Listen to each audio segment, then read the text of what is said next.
નમસ્કાર. Indian લિટચેટ channel પર હું ધવલ રાજેગુરુ આપનું હાર્દિક સ્વાગત કરું છું. આજે આપણે સાહિત્ય વિવેચનના એક એવા રહસ્યમય પણ બહુ જ પ્રભાવશાળી પાત્રની વાત કરવાના છીએ. એમણે નિયમો અને તર્કના યુગમાં જાણે એક બળવો પુકાર્યો હતો. આપણે વાત કરીશું લોન્જાઇનસ અને તેમના ઉદાત્તતાના સિદ્ધાંત વિશે. હા, બળવો શબ્દ અહીં એકદમ બરાબર બેસે છે. કારણ કે વિચારો, જે સમયે પ્લેટો અને એરિસ્ટોટલ જેવા દિગ્ગજો સાહિત્ય માટેના નિયમો, એનું વ્યાકરણ, એના તર્કની વાતો કરી રહ્યા હતા, ત્યારે આ એક માણસ આવ્યો અને કહ્યું, એક મિનિટ, આ બધું બરાબર છે. પણ શું કોઈ કવિતા વાંચીને તમારા રૂવાણા ઊભા થયા? શું તમારું મન ક્યારે શૂન્ય થઈ ગયું? એમણે સાહિત્યના કેન્દ્રમાં તર્કને નહીં, પણ એ જબરદસ્ત અનુભવને મૂક્યો. બરાબર. એટલે કે સદીઓથી વિવેચકો જાણે સાહિત્ય માટે એક પરફેક્ટ રેસીપી શોધતા હતા, પણ લોન્જાઇનસ કદાચ પહેલા એવા હતા જેમણે કહ્યું કે મહાન કળા નિયમોનું પાલન કરવાથી નહીં, પણ ક્યારેક એને તોડવાથી બને છે. બસ એ જ. તો ચલો આજે આ ઊંડાણપૂર્વકની ચર્ચામાં સમજીએ કે આ ઉદાત્તતાનો જાદુ શું છે અને તે ક્યાંથી આવે છે. તો શરૂઆત કરીએ એમના પરિચયથી. કોણ હતા આ લોન્જાઇનસ? એમના વિશે બહુ ઓછી માહિતી છે, ખરું ને? બિલકુલ. આ તો સાહિત્ય જગતની સૌથી મોટી મિસ્ટ્રીઝમાંની એક ગણી શકાય. આપણને એ પણ પાકી ખબર નથી કે તેઓ પહેલી સદીમાં હતા કે ત્રીજી સદીમાં. અમુક લોકો તો એવું પણ માને છે કે આપણને એમનું સાચું નામ પણ ખબર નથી. ઓહ, એમ? હા, ઓન ધ સબલાઇમ નામનો જે ગ્રંથ મળ્યો છે તેના પર લેખક તરીકે લોન્જાઇનસ અથવા ડાયોનિશિયસ એવું કંઈક લખેલું છે. પણ એ કોણ હતા, ક્યાં રહેતા હતા, એ બધું સમયની ગર્તામાં ખોવાઈ ગયું છે. પણ એમનું કામ એટલું શક્તિશાળી છે કે આજે પણ જીવંત છે. વાહ! એટલે કે લેખક ગાયબ છે પણ વિચાર અમર છે. એમના મૂળ ગ્રંથનું નામ પેરી ઇપ્સિસ હતું, જેનો અંગ્રેજીમાં અનુવાદ ઓન ધ સબલાઇમ થયો. પણ આ સબલાઇમ કે ઉદાત્તતા એટલે બરાબર શું? એમણે એક બહુ સુંદર વ્યાખ્યા આપી છે. Sublimity is the echo of a great soul. ઉદાત્તતા એ મહાન આત્માનો પડઘો છે. હા, આ વાક્ય બહુ કાવ્યાત્મક છે, પણ સામાન્ય માણસ માટેનો અર્થ શું થાય? બહુ સારો પ્રશ્ન છે. મહાન આત્માનો પડઘો એટલે કે સાચું સાહિત્ય માત્ર શબ્દોની રમત નથી. એ સર્જકના વ્યક્તિત્વ, એના વિચારો, એની ભાવનાઓનું સીધું પ્રતિબિંબ છે. પણ એને વધારે સારી રીતે સમજવા માટે આપણે લોન્જાઇનસ અને એરિસ્ટોટલ વચ્ચેનો જે મૂળભૂત તફાવત છે એ સમજવો પડે. ઓકે. એરિસ્ટોટલ એવું માનતા કે કવિતાનું કામ છે પર્સ્વેઝન, એટલે કે વાચકને કોઈ વાત તર્કથી સમજાવીને મનાવવી. એટલે કે એક પ્રકારની દલીલ જેવી વાત, તમને સ્ટેપ બાય સ્ટેપ સમજાવીને કોઈ મુદ્દા પર સહમત કરવા. બરાબર. પણ લોન્જાઇનસ કહે છે ના, મહાન કવિતાનું કામ સમજાવવાનું છે જ નહીં. એનું કામ છે ટ્રાન્સપોર્ટ કે એક્સ્ટસી, એટલે કે વાચકને એક એવી અવસ્થામાં લઈ જવાનું જ્યાં તે બધું ભૂલી જાય. એ તર્ક નથી કરતો, એ બસ અનુભવ કરે છે. એ તમને સમજાવતી નથી, એ તમારા પર કબજો જમાવી લે છે. તો શું આપણે એ અનુભવની વાત કરી રહ્યા છીએ જે કોઈ ગીત સાંભળીને કે કોઈ ફિલ્મનો સીન જોઈને અચાનક આપણા રૂવાણા ઊભા કરી દે છે, જ્યારે આપણે સમય અને સ્થળનું ભાન ભૂલી જઈએ? શું એ જ છે સબલાઇમ અનુભવ? એક્ઝેક્ટલી. બસ એ જ. લોન્જાઇનસ કહે છે કે આ અસર ધીમે ધીમે નથી થતી. આ તો વીજળીના ચમકારા જેવી છે, ફ્લેશ ઓફ લાઇટનિંગ. એક જ ક્ષણમાં એ તમને હચમચાવી દે છે અને એક અલગ જ માનસિક સ્તર પર લઈ જાય છે. વાહ! ટૂંકમાં કહું તો એરિસ્ટોટલ તમને વિચારવા માટે મજબૂર કરે છે, જ્યારે લોન્જાઇનસ તમને વિચારવાની પ્રક્રિયાથી જ મુક્ત કરી દે છે. એ એક બૌદ્ધિક કરતાં વધુ આધ્યાત્મિક અનુભવ છે. વાહ! આ તો બહુ જ રસપ્રદ છે. પણ આ સાંભળીને એવું લાગે છે કે આ કોઈ જાદુઈ વસ્તુ છે જે બસ થઈ જાય છે. શું આ અસર પેદા કરી શકાય?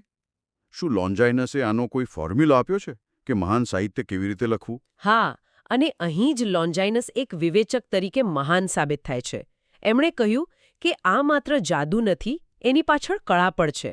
એમણે ઉદાત્તતાના 5 મુખ્ય સ્ત્રોત ગણાવ્યા અને બહુ રસપ્રદ રીતે એમણે એને 2 ભાગમાં વહેંચ્યા છે. ઓકે. 2 એવી બાબતો જે સર્જકમાં જન્મજાત હોવી જોઈએ, જે કુદરતની ભેટ છે, અને 3 એવી બાબતો જે મહેનત અને અભ્યાસથી શીખી શકાય છે. ઓકે. તો ચાલો પહેલા એ બે કુદરતી ભેટની વાત કરીએ જે શીખી શકાતી નથી.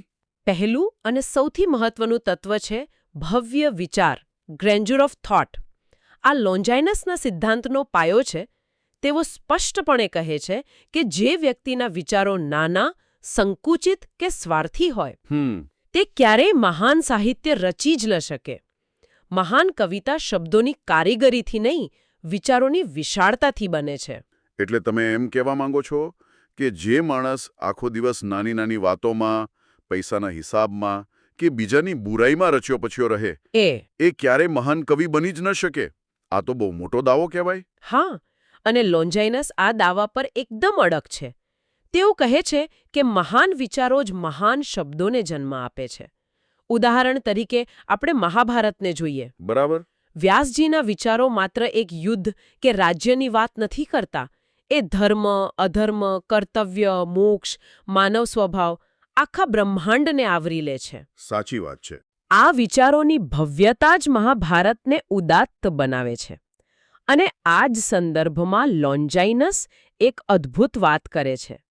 તેઓ કહે છે કે ક્યારેક મૌન પણ હજારો શબ્દો કરતાં વધુ ભવ્ય હોઈ શકે છે. મૌન કેવી રીતે ભવ્ય હોઈ શકે એ જરા સમજાવો.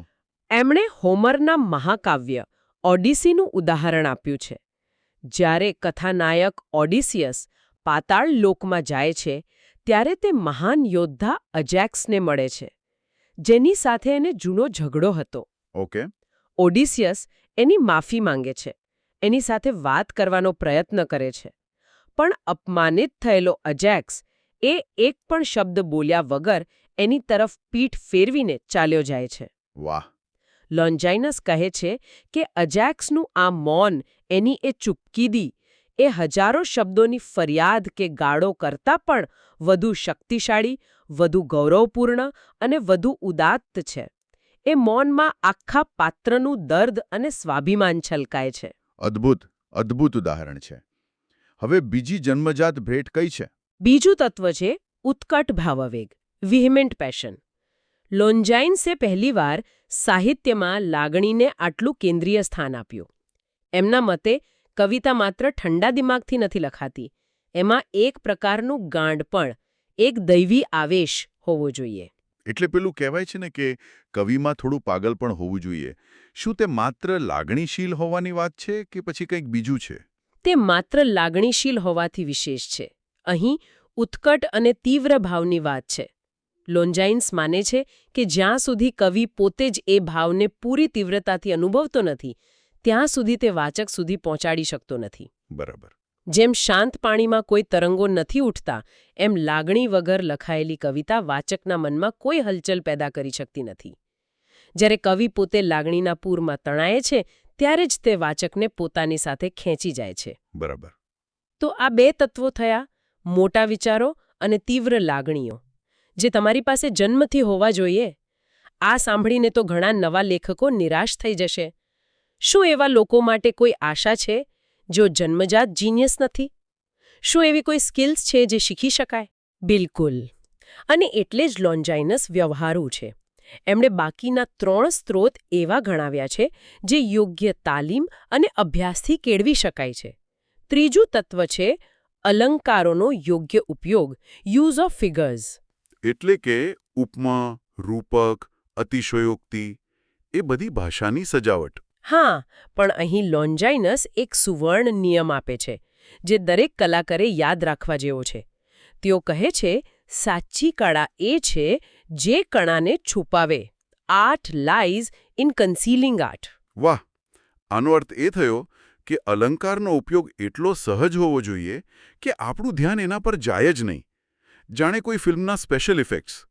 જો આપણે ફિલ્મ જોતી વખતે એવું વિચારીએ કે વાહ, શું જબરદસ્ત CGI છે, તો એનો મતલબ કે ફિલ્મ આપણને વાર્તામાં ડૂબાડવામાં નિષ્ફળ રહી છે. બરાબર. આપણું ધ્યાન તો વાર્તા પર જ હોવું જોઈએ. તમે એકદમ સાચો મુદ્દો પકડ્યો. જો કવિતા વાંચીને વાચક કહે, વાહ, શું રૂપક વાપર્યું છે, તો લોન્જાઇનસના મતે કવિ નિષ્ફળ છે. વાચકના મોઢેથી તો એમ જ નીકળવું જોઈએ, વાહ, શું વાત કહી છે. અલંકાર તો એ વાતને અસરકારક બનાવવા માટેનું એક અદૃશ્ય સાધન માત્ર છે. એ શબ્દાવલી, નોબલ ડિક્શન, લોન્જાઇનસ શબ્દોને વિચારનું તેજ કહે છે. એટલે કે જો તમારા વિચારો મોટા હોય તો તેને રજૂ કરવા માટે શબ્દો પણ દમદાર હોવા જોઈએ. મામૂલી, ઘસાયેલા કે બજારૂ શબ્દોથી મોટા વિચારની અસર મરી જાય છે. વિષયને અનુરૂપ ગૌરવપૂર્ણ શબ્દોની પસંદગી કવિતાને એક અલગ જ ઊંચાઈ પર લઈ જાય છે. અને હવે પાંચમું અને છેલ્લું તત્વ. આપણી પાસે મોટા વિચારો છે, તીવ્ર લાગણીઓ છે, યોગ્ય અલંકારો અને દમદાર શબ્દો પણ છે. હવે શું બાકી રહ્યું? આ પાંચમું તત્વ શા માટે જરૂરી છે? કારણ કે આ પાંચમું તત્વ, રચના કૌશલ, ડિગ્નિફાઈડ કમ્પોઝિશન, એ ગુંદર છે જે બાકીના ચારેયને એકસાથે જોડીને એક સુંદર કૃતિ બનાવે છે. આ કવિતાનું સ્થાપત્ય છે, એનું માળખું. જેમ કોઈ માણસના હાથ, પગ, આંખ, નાક બધું પોતપોતાની જગ્યાએ સુંદર હોય, પણ જો તે યોગ્ય જગ્યાએ ગોઠવાયેલું ન હોય તો આખું વ્યક્તિત્વ એકદમ બેડોળ અને કદરૂપું લાગે. બસ એ જ વાત કવિતાને લાગુ પડે છે. શબ્દોને કયા ક્રમમાં ગોઠવવા, વાક્ય કેટલું લાંબુ કે ટૂંકું રાખવું, ક્યાં અટકવું, આ બધું મળીને એક લય અને સંગીત પેદા કરે છે. લોન્જાઇનસ કવિતાની સરખામણી એક જીવંત પ્રાણી સાથે કરે છે, જેના બધા અંગો એકબીજા સાથે સંપૂર્ણ સુમેળમાં હોય. આ રચના કૌશલ્ય જ બધા તત્વોને ભેગા કરીને એક શક્તિશાળી અનુભવનું નિર્માણ કરે છે. બહુ સરસ. તો શું કરવું એ તો આપણે સમજ્યા. પણ મહાન બનવાની કોશિશમાં લોકો શું ભૂલો કરે છે એ જાણવું પણ એટલું જ જરૂરી છે ને? શું લોન્જાઇનસે એવી કોઈ ચેતવણી આપી છે કે શું ન કરવું? હા, બિલકુલ. તેમણે 3 મુખ્ય દોષો ગણાવ્યા છે જે ઉદાત્તતાના દુશ્મન છે. પહેલો દોષ છે શબ્દડંબર, ટ્યુમિડિટી.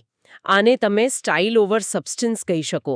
એટલે કે વિચાર સાવ નાનો અને મામૂલી હોય, પણ એને બહુ ભારેખમ, મોટા અને અઘરા શબ્દોના વાઘા પહેરાવીને રજૂ કરવો. ઓકે. લોન્જાઇનસ એની સરખામણી શરીર પર ચડેલા સોજા સાથે કરે છે. બહારથી મોટું દેખાય પણ અંદર હવા ભરેલી હોય. એ બીમારી છે, તંદુરસ્તી નથી. બરાબર. બીજો દોષ? બીજો દોષ છે બાલિશતા, પ્યુએરિલિટી. આ એટલે કંઈક નવું, મૌલિક અને ચોંકાવનારું કરવાની કોશિશમાં સાવ બાલિશ અને હાસ્યાસ્પદ બની જવું. એ પેલો જુઓ હું કેટલો હોશિયાર છું વાળો દેખાડો જે ઊંડો લાગવાને બદલે છીછરો અને કૃત્રિમ લાગે છે. અને ત્રીજો? મને લાગે છે કે આ દોષ આપણે ફિલ્મોમાં અને ટીવી સિરિયલોમાં બહુ જોઈએ છીએ. તમે સાચા છો. ત્રીજો દોષ છે ભાવાડંબર, પારન્થસસ, એટલે કે મેલોડ્રામા. જ્યાં જરૂર ન હોય ત્યાં ખોટી અને અતિશયોક્તિ ભરી લાગણીઓનો દેખાડો કરવો. નાની અમથી વાતમાં મોટેથી રડવાનો અભિનય કરવો. સાચો ભાવ હંમેશા પ્રસંગને અનુરૂપ અને સંયમિત હોય છે, જ્યારે ભાવાડંબર ખાલી અને પોકળ હોય છે. હા, તો બહુ સ્પષ્ટ થયું. પણ હવે જે મુદ્દા પર આપણે ચર્ચા કરવાના છીએ તે સાંભળીને મને ખરેખર આશ્ચર્ય થયું હતું. આપણે 2000 વર્ષ પહેલાના એક ગ્રીક વિવેચકની વાત કરી રહ્યા છીએ, પણ એમની અમુક વાતો આપણા ભારતીય કાવ્યશાસ્ત્રના આચાર્યોની વાતો જેવી જ લાગે છે. આ કેવી રીતે શક્ય છે? આ જ તો કળાની સુંદરતા છે ને. એના મૂળભૂત સત્યો સાર્વત્રિક હોય છે. તમે ગમે તે દેશ કે કાળમાં હો, મહાન કળાનો અનુભવ એક સરખો જ હોય છે. લોન્જાઇનસ જે ઉત્કટ ભાવાવેગની વાત કરે છે તે આપણા ભરતમુનિના રસ સિદ્ધાંતની ખૂબ નજીક છે. ખરેખર. રસનો અનુભવ પણ વાચકને સામાન્ય દુનિયાથી પર લઈ જાય છે, એક અલૌકિક આનંદ આપે છે. અને પેલી રચના અને શબ્દોની વાત? એનું શું? લોન્જાઇનસની રચના કૌશલ અને ભવ્ય શબ્દાવલીની વાત આપણા આચાર્ય વામનના રીતિ સિદ્ધાંત જેવી છે. અચ્છા. જે કાવ્યની શૈલી અને ગુણ પર ભાર મૂકે છે. પણ સૌથી મોટું અને આશ્ચર્યજનક સામ્ય તો બીજે છે. ક્યાં? લોન્જાઇનસ કહે છે કે સાચી ઉદાત્ત કૃતિ એ છે જેની અસર એકવાર વાંચવાથી પૂરી નથી થતી. તમે તેને જેટલી વાર વાંચો, જેટલું તેના પર વિચાર કરો, તેટલા ઊંડા અર્થ તેમાંથી નીકળે છે. તેની અસર સમય સાથે વધતી જાય છે. એક મિનિટ. આ તો બરાબર આપણા આનંદવર્ધનના ધ્વનિ સિદ્ધાંત જેવી જ વાત થઈ. ધ્વનિનો અર્થ પણ એ જ છે કે શબ્દોની પાછળ એક ઊંડો સૂચિત અર્થ છુપાયેલો હોય છે જે વાચકને વારંવાર વિચારવા માટે પ્રેરે છે. બિલકુલ. આ કોઈ સંયોગ નથી. બંને પરંપરાઓ એક જ સત્ય પર પહોંચી હતી. એટલે જ લોન્જાઇનસ જે એક્સ્ટસીની વાત કરે છે તે આપણા શાસ્ત્રોમાં વર્ણવેલા રસાસ્વાદ કે બ્રહ્માનંદ સહોદર એટલે કે બ્રહ્મના આનંદ જેવો અનુભવ એના જેવો જ છે. બંને માને છે કે કળાનું અંતિમ લક્ષ્ય આપણને રોજિંદી જિંદગીથી ઉપર ઉઠાવીને એક શુદ્ધ આનંદનો અનુભવ કરાવવાનું છે. તો આ બધી ચર્ચા પરથી આપણે લોન્જાઇનસનું મહત્વ શું આંકી શકીએ? 2000 વર્ષ પછી પણ આપણે શા માટે એમની ચર્ચા કરી રહ્યા છીએ? એમનો વારસો શું છે? મારા મતે એમનો સૌથી મોટો વારસો એ છે કે તેઓ એક બળવાખોર હતા. એક એવા યુગમાં જે નિયમો, તર્ક અને બંધારણથી ગ્રસ્ત હતો, ત્યારે લોન્જાઇનસ પહેલા એવા હતા જેમણે કહ્યું કે કળાનું મૂલ્યાંકન ફોર્મ્યુલાથી ન થાય. એનું સાચું માપ એ છે કે તે કોઈના રૂંવાડા ઊભા કરી શકે છે કે નહીં. અને આ વિચાર એટલો ક્રાંતિકારી હતો કે દુનિયાને તેને સંપૂર્ણ રીતે અપનાવતા લગભગ 1700 વર્ષ લાગી ગયા. જ્યારે રોમેન્ટિક યુગ આવ્યો, બરાબર, વર્ડ્સવર્થ, કોલરિજ જેવા રોમેન્ટિક કવિઓનો આખો પાયો જ લાગણી, કલ્પના અને વ્યક્તિગત અનુભૂતિ પર છે. અને આ બધાના બીજ આપણને લોન્જાઇનસના લખાણોમાં જોવા મળે છે. એમણે સાહિત્યને નિયમોની બેડીમાંથી મુક્ત કરવાનું કામ કર્યું. સાચી વાત છે. જો એમની વાતનો સાર એક વાક્યમાં કહેવો હોય તો એ છે, ભલે કોઈ કવિતામાં નાની મોટી તકનીકી ભૂલો હોય, પણ જો તેમાં આત્માનો અવાજ હોય, જો તે વાચકને હચમચાવી દેવાની તાકાત ધરાવતી હોય, તો તે જ શ્રેષ્ઠ છે. એટલે કે એક સંપૂર્ણ પણ નીરસ કવિતા કરતાં એક અપૂર્ણ પણ પ્રભાવશાળી કવિતા હંમેશા ચડિયાતી છે. બસ એ જ. બહુ સરસ. તો લોન્જાઇનસનો અંતિમ સંદેશ સ્પષ્ટ છે. મહાન કવિતા એ નથી જે તમને સમજાવે. મહાન કવિતા એ છે જે તમારા પર કબજો જમાવી લે અને તમને ઊંચે આકાશમાં ઉડાવી જાય.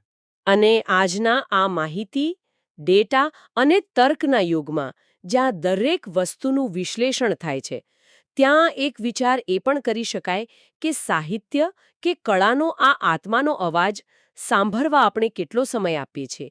એવી કઈ કૃતિ હતી, પછી તે કવિતા હોય, સંગીત હોય કે ફિલ્મ હોય, જેણે છેલ્લે આપણને આ રીતે જકડી લીધા હોય અને એક અલગ જ દુનિયાની સફર કરાવી હોય. ઇન્ડિયન લિટરેચર ચેનલ વતી હું ઉર્વી રાજગુરુ આપનો આભાર માનું છું. નમસ્કાર.